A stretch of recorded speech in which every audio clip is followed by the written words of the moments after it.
Hi guys, and welcome to our Queen Anne review. This is the fourth ship in the Cunard fleet, and it's been 14 years waiting, basically. It's a long time to wait for a new queen.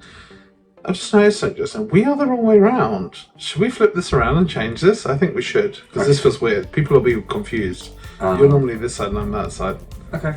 That's Is better. that better? Yeah. It was playing with my kind of neurodiverse mind. I was like, going, what's going on? So, the maiden voyage, yes. We have been on the maiden voyage. 7 days we've been on board. So, we have the full in-depth scoop for you on everything on board. Now, they didn't have a shakedown cruise because they were running a little bit late. They did have a press event. A little bit. It's 5 months late. It is 5 months late. But they did have a press event, and that went quite, from what I can see, quite well. But how did it actually pan out during the week? Well, you're going to have to watch out and find out. Yeah. Is it absolutely White Star first class service, or do they have room for improvement? Does it need improvement? So, I think it's been a bit of a crazy whirlwind week so far. So, just to jog our memories and yours, here is a little bit of Roll VT.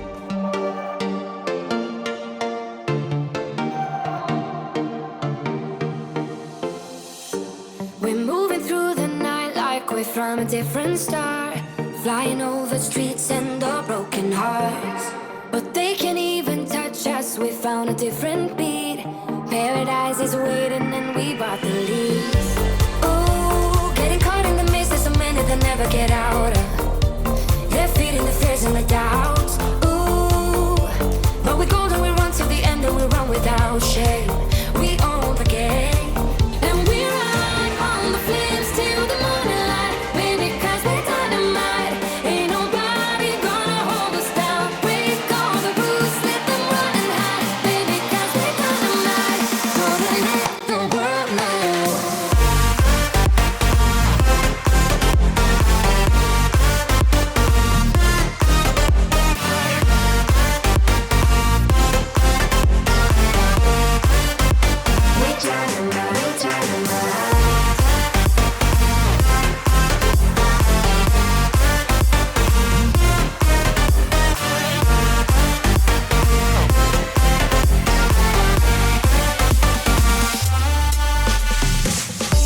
We're from a different time, yeah, we're of a different breed. 'Cause what we got is timeless, we supersede. And we're holding the key, yeah, we're tight as can be. We're rolling, just like we please. Ooh, getting caught in the mist, there's a minute that never get out of. We're feeding the fears and the doubts. Ooh, but we go and we run to the end and we run without shame. We own the game, and we ride on the flames till the morning light. Baby, 'cause we're dynamite. Ain't nobody gonna hold us down. Break all the rules, let them run and hide. Baby, 'cause we're dynamite. Gonna let the world know.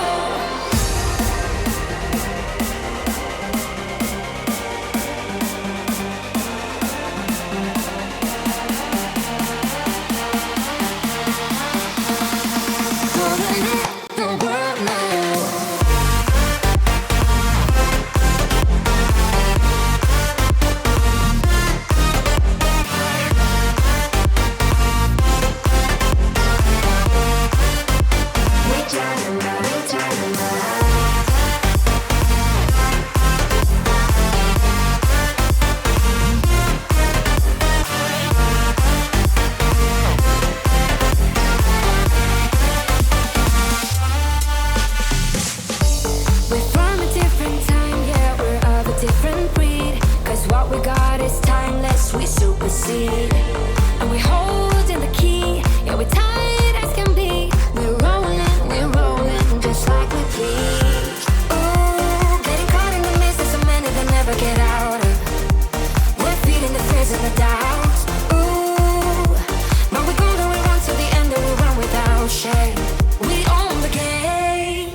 roots, let them run and hide, baby, 'cause we're dynamite. Gonna let the world know.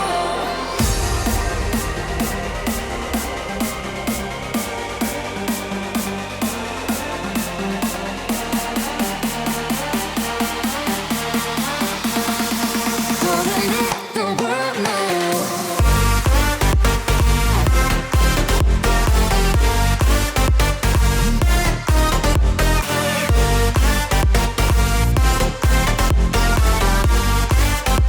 We're dynamite, we're dynamite.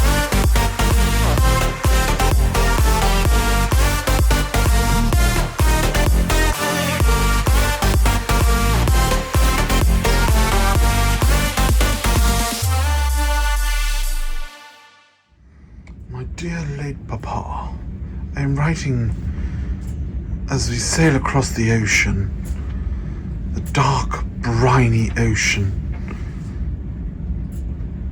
on board Cunard Queen Anne. I don't know what else to say.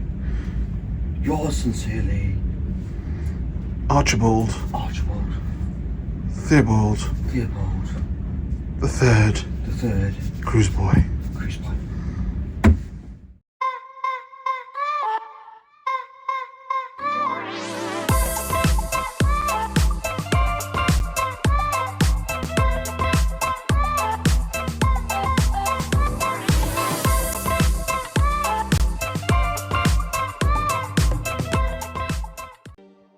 Oh my gosh, that was just a lot. We packed a lot into this week. We did. So actually, we didn't actually mention it, but where did this cruise go? So it was obviously sailing out of Southampton. If anyone was watching it on Soviet ships or online, but yeah, we had a beautiful fireworks display as we sailed out. Yeah. And we sailed out into the English Channel and then down into La Coruna, which is in northern kind of parts of Spain, and then on to Lisbon, which is stunning. Yeah, it was a I stunning love day. Lisbon, although you didn't quite think that. So there was quite a few sea days, wasn't there? There was a lot of sea days on this voyage, which means we've had a lot of time to explore and find out everything to do with the ship and sample a lot of the ship too. That's true. So before we get into our review, let us just remind you that if you are enjoying our content, how about consider subscribing to the channel? We're also on Instagram, we've got a web page, and if you really want to support us and get the behind the scenes, we've also got Patreon. Yeah, patreon.com/cruiseboys. Also, if you are subscribing, make sure you tick that bell for notifications, otherwise you may be missing out on amazing videos like this one. And also hit that like button. Oh yeah, of course, it costs nothing, just helps us out amazingly. So I think everyone's eager to know about this cruise. So let's get into the review. Embarkation. I don't know what that was. No. No. It was very smooth. Actually, well, looking at the shots that in the morning, because we had quite a late embarkation time of about 3 p.m. Yep. Bearing in mind the last embarkation was at 4:30. I was like, ooh. But it seems to have benefited us because in the morning it was absolutely packed, crazy long queues you could see.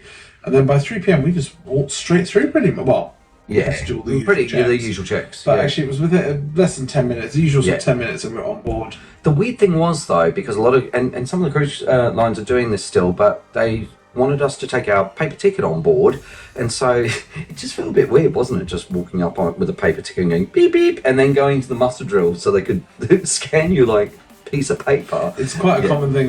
P&O do the same thing actually when you first on board, which is nice because it does get the muster drill out of the way very early. They on Cunard encourage you to watch the video in your stateroom. Other ones obviously have it on the apps, etc. One thing I would say though, the Mayflower terminal, Cunard had done it out really beautifully for the maiden voyage. All very themed along the kind of theme colours that they've been doing. And then the beautiful flower arrangement. Oh, that was so stunning. That flower. I was like, oh, this is so pretty. and there was real And it flowers, smells- and it was just like you could smell it. Yeah, it was so good. So, yeah, but embarkation very easy. Cards were in the door. Had all our stickers because we had the drinks package. We'll get onto that a little bit later. But yeah, I thought it was fine. Yeah, no, it was super smooth. The ship.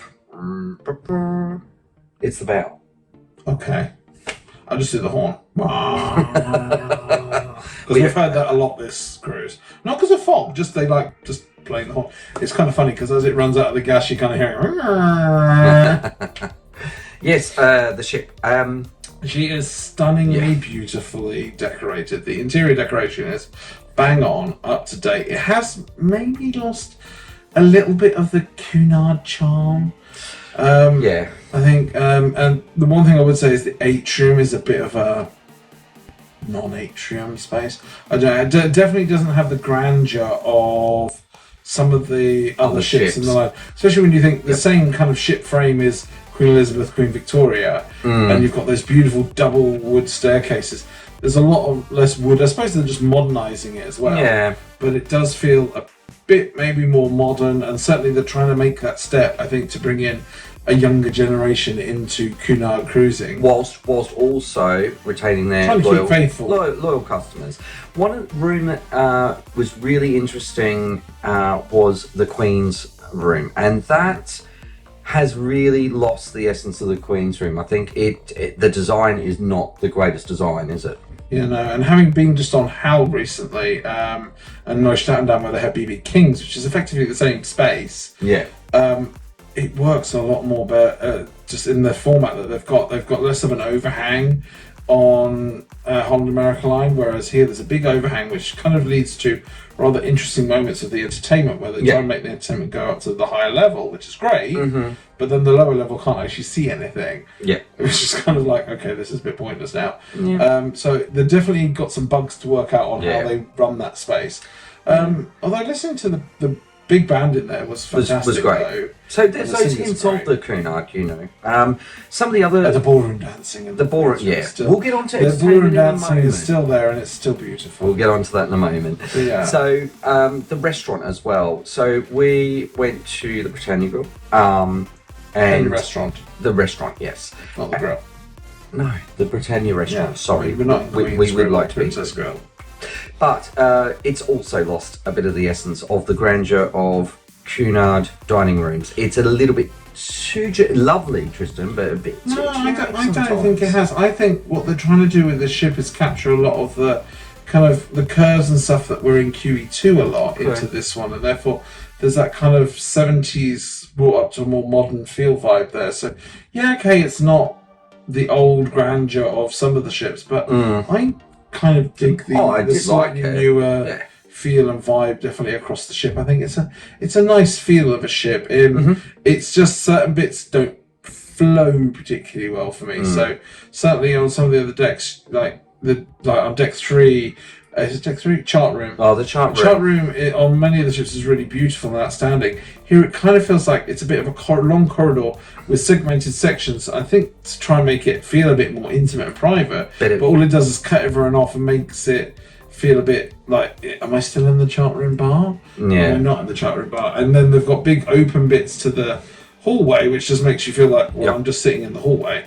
So it's a bit odd, and the same with the Corinthia Lounge. It's great that the Corinthia Lounge is more central and off the atrium, and there is a lot of things off the atrium, which does work, as much as the atrium is not the most exciting atrium I've ever seen. But it does just feel sometimes like I'm sitting, like Corinthia Lounge doesn't feel like a lounge, it feels like I'm sitting off the corridor. Yeah. One good place, and which we really, really enjoyed, was sitting in the Commodore Club. The Commodore Club is a beautiful, beautiful space. It is stunning. And especially, we had a lovely sunset there, and it was just magical. We will talk a bit more about the Commodore Club in our bars section. Yeah. However, I would also say the tiered aft. I love a tiered aft. I'm a big one for a tiered aft. And this is kind of very modern tier, but it does really have that nice feel, and you can feel quite sheltered at the back there still. Even when it was quite windy yesterday, it was still relatively sheltered there, that you could have a swim, you could have go in the hot tub bubble pool. Yep, bubble pool. And just relax there, even though it was windy. And actually sitting in the pavilion where they had the roof open, it felt like there was a hurricane flowing through. Actually, on the tiered aft, There was didn't feel like that. You could feel the breeze, obviously, but it wasn't nearly as windy as in the pavilion. Yeah. So the pavilion is a really nice area. There's a couple of restaurants in there, which we'll talk about. It's good that they've got the retractable roof as well. Because then when it is nice and hot, like when we're in Lisbon, it was open, it's really lovely. Yeah. And obviously like today, where we're more coming into the English Channel again, it's closed, but it's still a nice warm space to sit. And still kind of feel like you're semi-outdoors. A nice venue that we also frequented mainly in the early hours of the morning was the Bright Light Society. That is a new element for Cunard, and we will come on to that in a few minutes in our entertainment section. So you've got to stay tuned. Well, this is it. The cabin. The cabin. Wow. So we've been in here a week. We are in an inside cabin. We booked a guaranteed inside cabin. And shocker, we got an inside cabin. Yeah. So, but the good thing is that this inside cabin. It's actually. It's not bad, is it? Yeah, no, I'm not a huge inside cabin fan. I do like to have the bit more space you get in a balcony, and the bit of outdoor space. I suppose you could do it in an ocean view. You get a bit more space again, but yeah, there are definitely a few different layouts of the inside cabins, and some work better than others. So, for example, in our one here, the TV is off to the right here, off the side of the bed, and the bed is facing this way. So to watch the TV, you've effectively got to kind of like sit on that side of the bed or like crane your neck. So that's a kind of like, someone didn't think about that. Yeah. The room is very nicely decorated. It's functional. It has some real nice touches. This painting, the ship, kind of cut out of cardboard and gold. I wish they had them to sell because it's beautiful. Absolutely beautiful. I would find somewhere in a house for that because it's beautiful. Yeah. But yeah, beds are super comfy. I love the Cunard beds. I don't know what they are. They're slightly firmer than the princess beds, but they are very, very nice. Yeah. The only thing I would say is I do like a firmer pillow, so we've had I kind of sink into the pillow. I'm like, hang on, now I feel like I'm not on anything anymore. The storage space in the cabin is probably a little bit limited. They have some weird sort of. You'll see it in our cabin which is above. But you will find that the storage space is really weird. They've got sort of some really small areas, and then they've got rails with no coat hangers there. Just the small little bits and pieces, really. They've also got one that is, look, it's kind of half shelves, half wardrobe, but the wardrobe bit's at the bottom. And you think, well, that should be at the top, surely, and the shelves lower down. Yeah. But also, it's not quite long enough to hang anything in, so everything kind of drapes on the bottom, which isn't great. So, although there is actually a full-length mirror, and there are full-length hanging spaces, although one of those hanging spaces is very narrow and is predominantly filled with these absolutely lovely, soft, we haven't even used them, but I just want to sit there and like it's so fluffy. So fluffy and cushy. It's so nice. Bathroom is small but functional. But it's got a big shower, and that is fun. And guess what? What's not there anymore? No more shower curtains. No more shower curtain. Hashtag no more shower curtains. Sounds nice. I'm going to get that trending one of these days. No more shower curtain. But no, it is a beautiful cabin. It's an inside. There's not much to see as such. It's pretty. It is what you get. But we haven't spent much time in the cabin in that sense. So I'm feeling hungry. I'm really not. I'm stuffed on this holiday. It must be time for restaurants and food. Yeah, so the restaurants and food, the food quality on here is great, except in some of the specialty restaurants, it just hasn't been probably what you'd expect from a specialty restaurant. There's definitely been some highs and some lows with food, as a summary, and we'll come into detail in a few seconds. But there's also been a lot of teething issues with timing and delivery, and dealing with capacity on here has been a big issue. Britannia Restaurant has been a real thing. They are getting better. They are. So I do think that in probably 2 months' time or so, it will probably be a radically different story. But a lot of the crew have come on here and they've said to us, been very open about it, and said they've come on here, they haven't really worked for Cunard before. There are some that have been on Cunard for years, but there's a lot of them that haven't. They've come from other ships in the Carnival fleet, so like P&O, etc. Yep. And they literally came on here with less than a week's notice. They haven't really been stress tested and trained on the stuff, so they've been definitely kind of learning on their feet, which is a bit unfair for them, and I feel for them.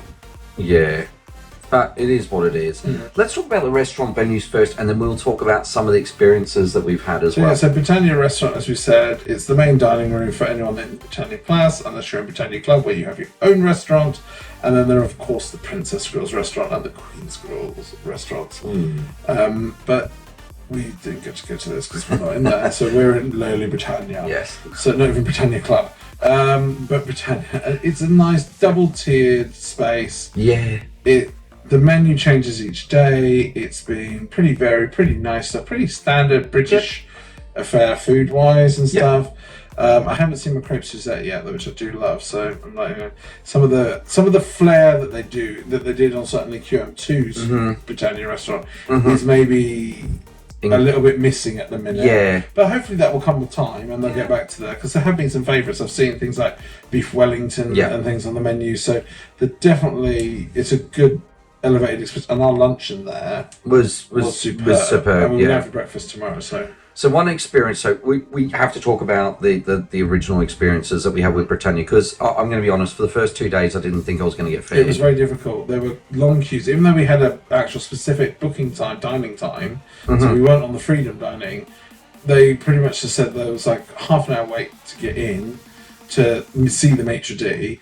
Then the maitre d' gave us a table, our sign table was, and the waiter took us around the restaurant. He took us around 2 laps of the restaurant, upstairs and downstairs, to try and find it. Then found it and said, "Oh, there's people still at your table. Come back with me." We went back up to the maitre d'. Our waiter kind of dumped us with the maitre d'. Didn't say anything, mumbled under his breath a bit, and disappeared. And we were just left there. Maitre d' comes to see us and goes, "Are you okay?" We said, "Not really, no." He said, "Oh, let me find you another table." We sat down there for about another 10-15 minutes. Didn't get acknowledgement, at which point I was like, "I'm not missing the fireworks in the sail away." So we had to go, and we went up to the buffet, which leads us nicely into the buffet, or the, what do they call it? The artisan food court. Food hall, which is effectively the buffet. It's a served buffet. Everything's served. Yeah. Which is, I think, a bit excessive. It could be maybe a better mix of some served, some not served, so that there's not always queuing for stuff, because sometimes I'm like, I want a bit of that, but I also want a bit of that, but I don't want to queue to make a salad. There was also a situation there where, because it was a served buffet, you need people to serve you.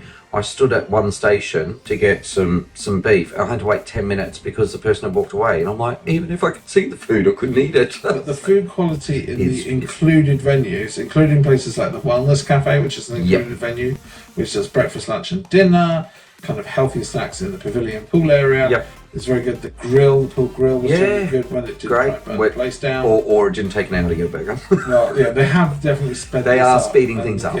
Learning. So, the food quality has been superb. We've also tried a lot of the specialty dinings, and we will be bringing out an in-depth food guide. So I'm not going to go into too much detail, but we have tried Sir Samuel's, which is the steak restaurant on board. We've been to Ajiwa, which is the Japanese, which was superb, and we will talk a lot about that in our food review. We went to Toronto? Not Toronto, that's the city. No. Toronto, which is a kind of Mediterranean grill kind of style space. That was pretty nice, actually.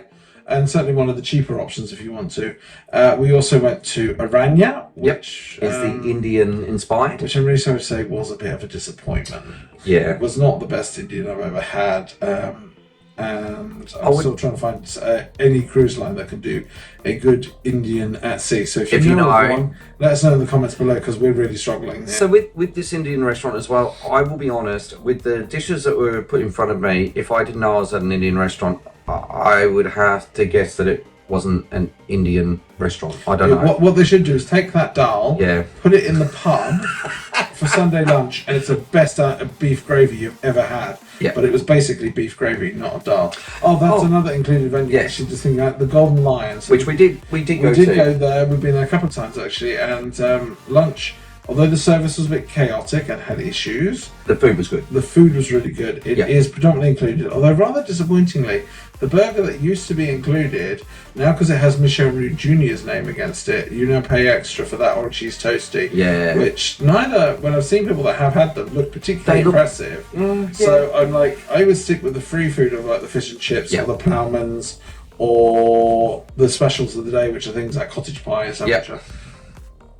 personally look far superior and are the same quality. So, Would you like a cocktail? and level libation. A libation, yes. It must be the drinks. And bars, yeah? Yes. We talked a little bit about bars as well, but let's just quickly touch on the bars. So, one thing we were saying, we took out the drinks package yes. on this cruise. So, and a lot of people have asked us, is the $1,009 or something for the week, is that really worth it? And what we will do is we'll touch base on that in our final thoughts. Yep. So stay tuned if you want to find out, was the drinks package worth it, and what were our opinions of it. Yeah, certainly.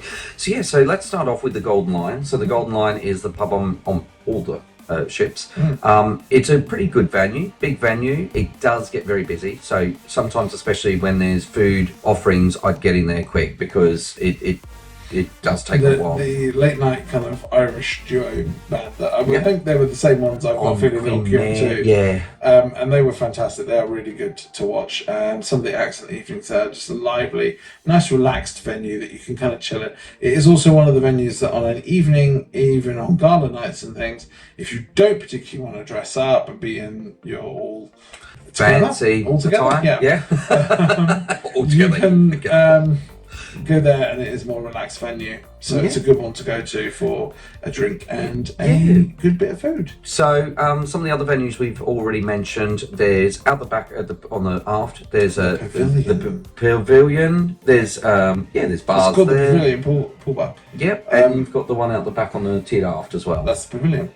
Oh, it is. Sorry. Well, I've got the pavilion there. Yeah, it goes through. I think they call it both the Pavilion. Yeah. But yeah, the Pavilion on the tiered bar aft, you've got their bar there, which we said many a nice afternoon. They're having a couple of beverages. And the Commodore Club is where we hung out. The Commodore Club is beautiful, especially for sailaways and things and sunsets. We got the most beautiful sunset there. And it was, it just was, people were complaining it was a bit dark, but it's atmospheric. So I do like a bit of like piano playing or string quartet. They've had a few times. They have had more jivey live jazz bands and stuff there, but on the whole, it tends to be kind of like nice, just quiet, relaxed music, which I like. I don't like it blaring. Some cruise lines seem to have, especially like MSC recently, where it was so loud but you couldn't have a nice conversation. They've got the level really nicely that you can have that just nice level of conversation without going, I can't hear you! Like the guy's whacking the piano keys! There was also, we mentioned earlier, Bright Light Society. Sorry, I'll get that out. But that's we'll come on to it in the entertainment section. Yeah. But on an evening, it becomes the nightclub on board, and it's pretty funky nightclub. We spent many a morning in there. I say morning because we finished at 3:30 when it shuts. We'll always keep. And there's a lot of dancing and fun to be had, and alcoholic beverages. You've also got the Queen's Room, which has its own bar during the evening for ballroom dancing, etc. You have the chart room, which we've kind of touched on before. It feels a bit disconnected, but again, some very individual cocktails. A lot of these bars have individual cocktails that you can get. So the Commodore Club obviously has the Commodore cocktails. They're not in any package. However, if you do have the drinks package, you just pay the uplift if you want to pay. And it's only an uplift. And there are specific drinks for them. It's interesting that most Commodores obviously only have one cocktail, but for some reason there's one Commodore that has two cocktails. If anyone can tell us why, let us know in the comments below, because I'm very intrigued. I haven't found out why. There's also the Sky Bar, which we found it's probably... It's only really open for sail away. It's for about 2 hours a day. It's not open all the time, and I suppose it's because it's quite high up. And it's going to be windy up there. Yeah, it's kind of the true crow's nest, if you like, because it is right up there. Yeah. You've got also the Corinthia Lounge, which is kind of more of a wine bar in the evening. So kind of feels like that's going down the route of like the Glass House on P&O. Where they do wine flights and things in the evenings. They do light bites of food. They do cheese and charcuterie in the evening, though, which is very nice. During the day, they do very nice coffees there and also pastries. Arguably, I think they do better pastries in there than the Queen's Room afternoon tea. Yeah, controversial. But I think the pastries in there were a bit more tastier than the Queen's Grill. So Queen's Grill afternoon tea is absolutely fantastic and it's lovely. It is. It's good. But if you can't get in there or you fancy something a bit just simpler and things. Just go down to Corinthian Lounge Yeah. and you can get some beautiful cakes. So the drinks themselves, I mean, there was a large array of different cocktails and different drinks. Ave Maria. No. See, this is why I'm not a singer. This is entertainment. It's not been stuffy entertainment at all. No, I'm not saying that, but we did see a really, really good act. The entertainment on board here has been very varied. Yes. They're definitely trying new things on board. Some weird stuff too. Unfortunately, some of it, is a bit weird. And some of it, because now a lot of other cruise lines do things like acrobatic shows, etc.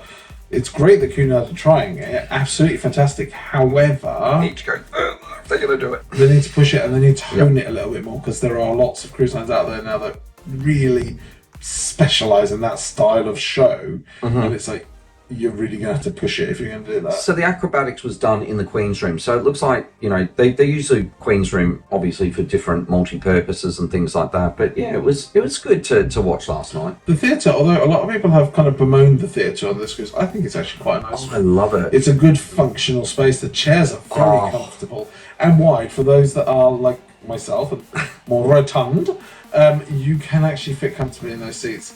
The only sad thing is there's nowhere to put your drink. Which is that's a bit true. sad. Yeah. But yeah, first world problems, I suppose. Yeah. But what you do have is there hasn't been any production shows on this cruise actually, which is a bit disappointing. No. Cunard are kind of known for their production shows, but we have had some amazing singers. We had Richard Wilson. No, Russell Watson.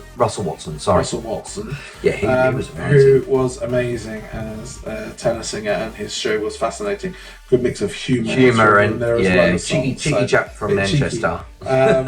And we've had a few other ones on board as well, the singers and stuff. So it has been definitely a very thing. And we've had, of course, the amazing Cunard Insight lectures. We've had Claire Balding, and Chris Frame. And we got to meet Chris Frame, and it was a little bit fanboying because we were like, it's Chris Frame, he's really famous. And he knows so much about Cunard, so... What Chris Frame doesn't know about Cunard isn't worth knowing. So if you don't know much about Chris Frame, I'm sure we'll put a link in the description so that you can actually go and check it out. He has been doing it, I think, for over 15 years, his channel, and he's been on Cunard, I think, since he was about 11. He went on QE2, I think, and it just set him off on a thing of, no, this is what I want to do. And he's done 4 lectures on this cruise, so he's been definitely working hard for his money and his cruise. But they have all been absolutely fascinating. Every last minute I've been like, don't stop, no, just keep going.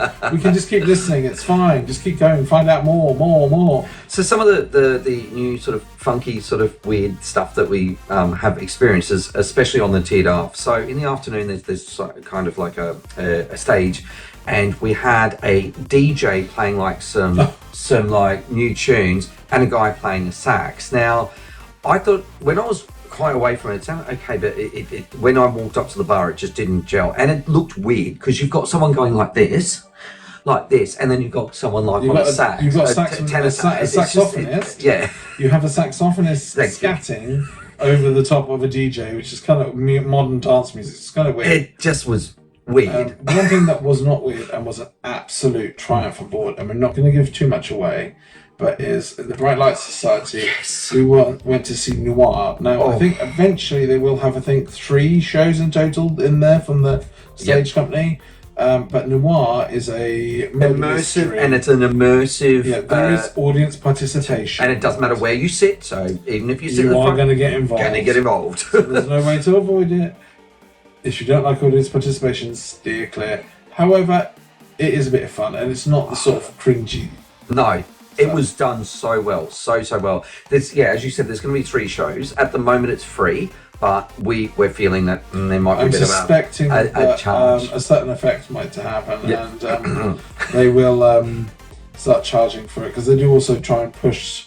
They've got specific cocktails for the show, so I've got an odd feeling it'll be like cocktail on the show. Which, if it's kept at a reasonable price, is still well worth going to see, because it was fantastic. Yeah. Spa.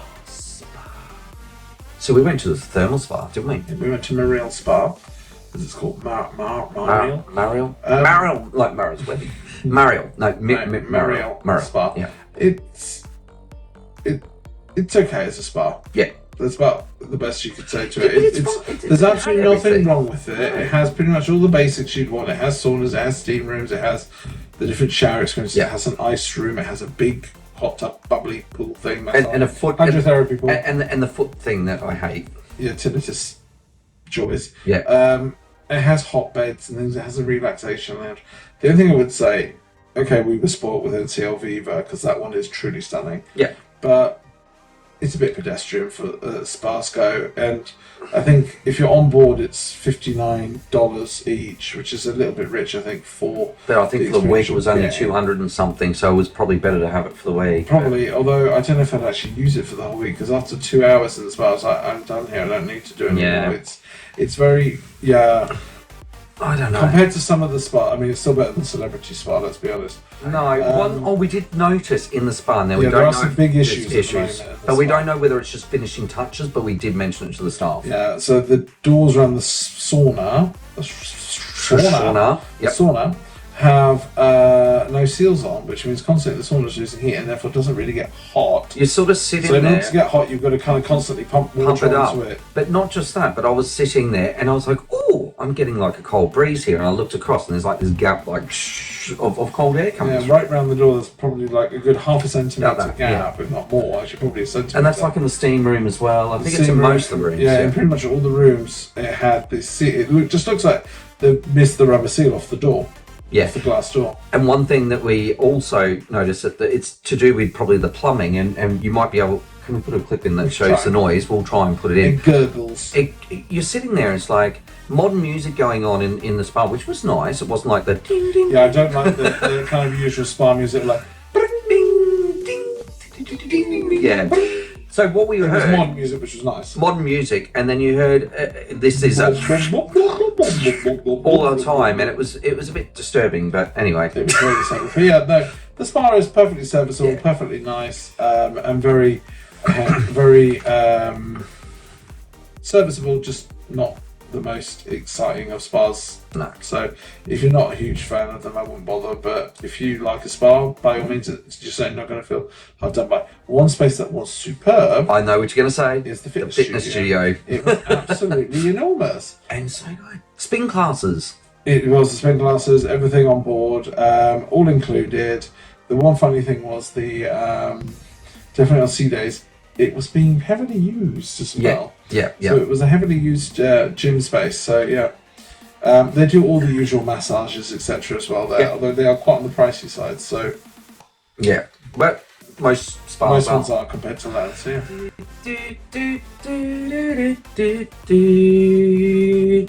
Kids Club.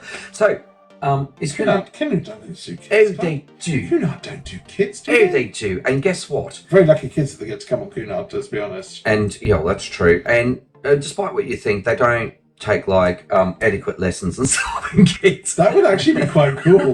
I always imagine kids on Cunard would be like That'd be quite cool. Can you learning how to be imagine? butlers or something, and I'm like, Imagine learn how to do silver service today. yeah, white glove. So no, we went into the kids club tour. I don't want to give too much away about kids club, but it's a pretty good space. It's a pretty good space. I think, given as well, one thing that is quite nice is because they get less kids on Cunard, perhaps, than other Cruise lines. lines, yeah. You certainly in the lower seasons, you're going to get probably a more personable service, and we have seen them taking the kids, the older kids anyway, out around the ship a bit to meet like crew and things. So there's a lot more kind of bespoke one-to-one yeah. kind of events and activities for them to do, which is nice actually. I think that it's not just all where you just in here to play. Although Josh, I'm sure, will be very happy because I saw Xboxes, PlayStations, I was going to say GameCube, but that's a little bit older now, isn't it? Yeah. Switch, Nintendo Switches. Football. But yeah, there was football tables. There was a little Yeah. outdoor area as well that you could sit and relax. Yeah, it's a nice and area. Relax? I don't think it was well, relax. no. Play. But yeah, no, so a lovely little space, and we will hopefully have a bit more of a dedicated Kids Club video coming out very soon, so watch this space. I don't know. Internet nap. That's me on my phone. That's you on your part, yeah. Oh. The Anyway. internet, we both got the internet. I got the more enhanced internet, and you've had the standard internet, if you like, which is a little bit cheaper. For me, the enhanced internet has been very, very good. I have not had really any issues uploading or anything, and actually one of the nice things is that overnight, every night, my phone has been syncing the photos and videos that I've taken that day up to the cloud and things, so that they're ready to be used, which a lot of cruise lines really struggle with that internet doing, even the higher packages. So I've had zero issue with that and streaming and everything like that. So standard package, I mean, I don't, you can't really stream in that, but unfortunately I've had to do a few work calls and that. So Teams and all that, I've been able to use Messenger and that. One thing I haven't been able to use so much is Instagram. So but I've found that on most... Works fine for me. In most cruise ships lately with Starlink now, I haven't been able to use it on the basic packages. But as you said, fast, works, does everything it needs to do. It's probably one of the better internets I've had at sea. It's because, what's his name, Tesla doesn't like... Elon Musk. Doesn't like Mark Zuckerberg, obviously. What about the app? The app, well, they don't have an app as such. What you can do is when you first come on, you can log on to myvoyage.cunard.com, and then the best way to do is save that down to your main homepage on your phone as a favourite, and then it's there and it acts effectively then like an app just whilst you're on board. Does everything it needs to do. Very functional. There's no flashy graphics or anything like that, but you can join the waiting queues, digital waiting queues for the restaurants. You can book appointments, so if you can check your onboard account, you can buy the internet if you want to buy on board. There's various things like that. So it's very serviceable as an app. Goes. Yeah, it's good. It's the final countdown. Final thoughts. Final thoughts. Wow. Gosh. Catching. How long have we got? But right. So it's gonna be a video in its own right. It is, but look, it's been a very interesting week. It's been very much a journey. A journey. It's a journey. It's been a cruise of two halves, definitely. That I think the first half of the cruise was they were definitely finding their feet. They were definitely struggling. They are still struggling. However, you can see the signs of them starting to improve, which is really good to see. Personally, I think the product on board the ship on Queen Anne, I really like it. Yeah, I really enjoyed the decor. Is lovely, very up my kind of alley. Street. Yep. There are some venues that don't work for me, but on a whole, I like it. I think it's going to be quite controversial for a lot of the traditionalists, shall we say, of Cunard. It's going to be Marmite. It's going to be very much a Marmite ship. You're either going to love it or hate it. I think it's what Cunard need, in the sense of they need to bring it into a younger generation that are going to spend the money that they need to also hopefully, if this brings in the money and they get another ship maybe in the future again, the same, they can keep the older ships to keep that charm there. And these can not fund them, but help keep those being refurbished and refreshed. And so there's always a place for the ocean liners and the more traditional ships. I think there's how would we describe it? A bit of an identity crisis, a little bit on here. I think we understand that they're trying to bring it up to the modern age, but still having the traditional flair. They've got to find that balance, and I think they will. It just, I don't know. I think what they can't lose is that White Star service, the very high level. Because that's what Cunard's renowned for, and if they lose that, then it's gone. But actually, I have seen, especially in the last couple of days, much more the personal service coming back. The barman being far more chatty, the waiters being chatty, starting to learn people's names, learn your likes and stuff, which is, that's what you expect from Cunard. You want to walk in the bar and they go, QM2 gin and tonic, Queen Anne gin and tonic. You want them to know that because that's what gets you coming back time and time again, is that personal service. The food, when we've managed to get it, has been generally very good quality. Good quality food. I think even though the Indian wasn't great, it was still good quality food. But I certainly didn't go away going, I'm still hungry. No. The late night buffet is quite good as well. And the room service. Room service is very good. 24-hour room service, club sandwiches and chips. Yum, yum, yum, yum. Temperatures have been a bit of an issue with the food. That's true. It's only recently, literally yesterday, was the first time I think I've had an actual hot meal, I would say. They've come kind of lukewarm or cold, or bits cold, like chips cold and a lukewarm sandwich. Yeah. Which is kind of weird, but it's generally been, I think, quite an enjoyable cruise. Yeah, I mean, as I say, like, you have to step back. If you're going to come on here, you have to step back. It's Cunard, but it's not the Cunard of the other ships. It is a new Cunard.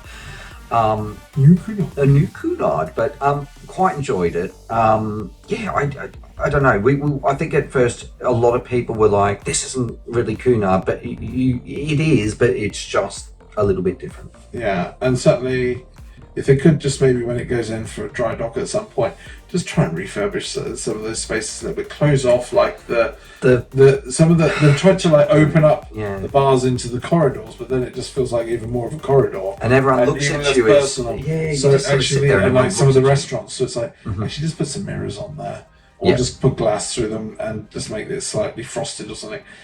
Yeah, those little touches would be just nice to think, and they are still finishing the ship. We have had a lot of tradies, shall we say, on the ship still. So that's what you get for a maiden voyage. It's not going to be the perfect polished article.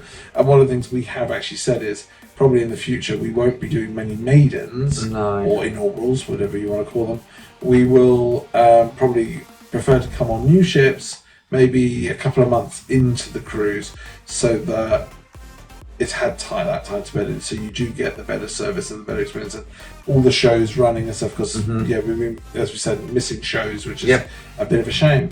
Yeah, so, but all in all, it's been quite enjoyable. I've grown to love it more and more during the week. As we say, it's got its sort of bits and pieces that are an issue, but overall it's okay. One thing I will that I didn't mention about the cabin, and we've had to do it, is that the stewards don't know when you're in the cabin. So we've had some interesting situations. A few interesting moments. There was the other day when I came out of the shower, and I thought it was Justin because he was down ironing, and it was in the evening, so I wasn't particularly expecting. And our steward just opened the door fully, and I'm standing there in my all-together get-up, and I'm like, "Close the door!" And she's standing there going, "I'm so sorry, sir. I'm so sorry." And I'm like, "Close the bloody door!"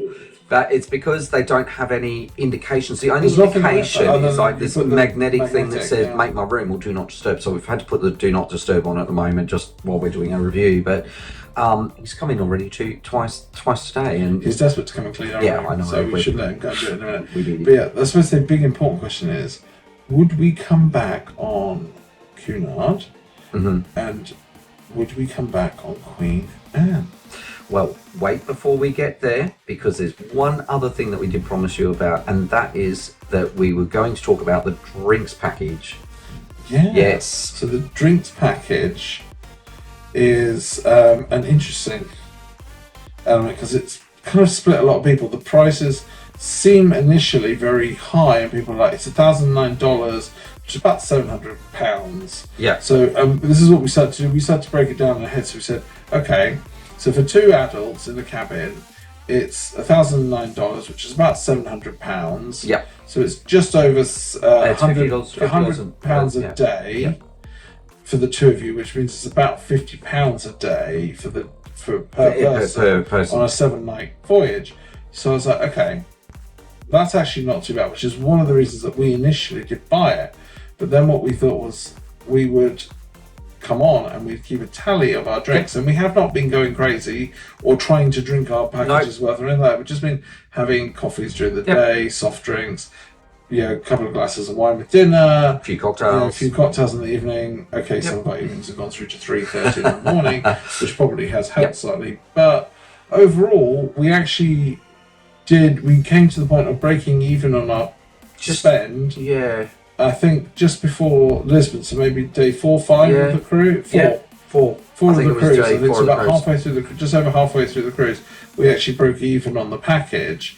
And what I said to Justin is probably had we not had it, you'd have actually had the 15% service charge on top of the cost, which would have meant we'd have broken even sooner than that. Yeah. So whilst the prices are definitely not exorbitant on board, they're quite reasonable. You will go through it quite quick. You will get through it quite quick, especially when there's other things that you will have. That being said, if you're not a drinker and a cocktail drinker and you only drink soft drinks, or you only drink coffee. There is a cheaper package for those ones, so just maybe look at that one as well. Yeah. But yeah, no, if you do like a drink, it is definitely worth potentially spending. And it is pretty inclusive as a package goes. There's anything up to $13 on board. So yeah, it's pretty good. So, the all-important question.